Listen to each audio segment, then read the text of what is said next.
ଜିତିବା ପରେ ସମସ୍ତେ କାନ୍ଦିଲେ। ରୋହିତ ତଳେ ଗଡ଼ି କାନ୍ଦିବାକୁ ଲାଗିଲେ। ସମସ୍ତଙ୍କ ଆଖିରୁ ଝରି ପଡ଼ିଲା ଲୁହ। ଲୁହରେ ଭିଜିଥିଲା ପୁରା ଷ୍ଟାଡିୟମ। ସବୁ ଖେଳାଳି ପଡ଼ିଆ ମଝିରେ କାନ୍ଦିଥିଲେ। ରୋହିତ ତଳେ ଗଡ଼ି କାନ୍ଦିଲେ, ପାଣ୍ଡ୍ୟା କୁଣ୍ଢାଇ କାନ୍ଦିଲେ, ବିରାଟ କାନ୍ଦିଲେ, ମହମ୍ମଦ ସିରାଜ ବି କାନ୍ଦିଲେ।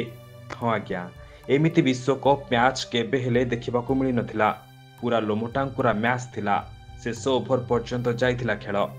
ଗୋଟିଏ ଛକାରେ ଖେଳ ବଦଳି ଯାଇଥାନ୍ତା, ହେଲେ ସବୁକିଛି ଓଲଟପାଲଟ ହୋଇଗଲା। ଦକ୍ଷିଣ ଆଫ୍ରିକା ହାତରୁ ମ୍ୟାଚକୁ ଛଡ଼ାଇ ଆଣିଲା ଭାରତ, ଆଉ ବିଜୟ ହାସଲ କଲା। ଆଉ ସେଥିପାଇଁ ତ ଆଜି ଖୁସିର ଲୁହ ସମସ୍ତଙ୍କ ଆଖିରେ। ଏହି ସବୁ ଫଟୋକୁ ଦେଖନ୍ତୁ, ସମସ୍ତଙ୍କ ଆଖିରେ ଆଜି ଲୁହ। ଏ ଲୁହ ହେଉଛି ଖୁସିର ଲୁହ। ଏ ଲୁହ ହେଉଛି ଇତିହାସ ରଚିବାର ଲୁହ। ଏ ଲୁହ ହେଉଛି ବିଜୟର ଲୁହ। ଏ ଲୁହକୁ ସବୁଦିନ ପାଇଁ ସମସ୍ତେ ମନେ ରଖିବେ। ଜିତିବା ପରେ ତଳେ ଶୋଇଯାଇ ମାଟିକୁ ହାତରେ ବାଡ଼େଇ କାନ୍ଦିବାକୁ ଲାଗୁଛନ୍ତି ରୋହିତ।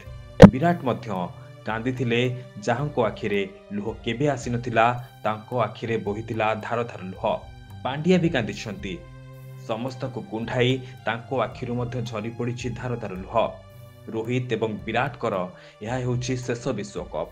ସେଥିପାଇଁ ବୋଧହୁଏ ତାଙ୍କ ଆଖିରେ ଆଜି ଅଧିକ ଲୁହ। ଏମିତି ବିଶ୍ୱକପ୍ ଏହା ପୂର୍ବରୁ କେବେ ହେଲେ ଦେଖିବାକୁ ମିଳିନଥିଲା। ସଂଘର୍ଷପୂର୍ଣ୍ଣ ଥିଲା ଫାଇନାଲ ମୁକାବିଲା। 13 ବର୍ଷର ଅପେକ୍ଷା ପୂରଣ ହୋଇଛି। ଏହାକୁ ମିଶାଇ ଭାରତ 4ଟି ବିଶ୍ୱକପ୍ ନିଜ ନାମରେ କରିଛି।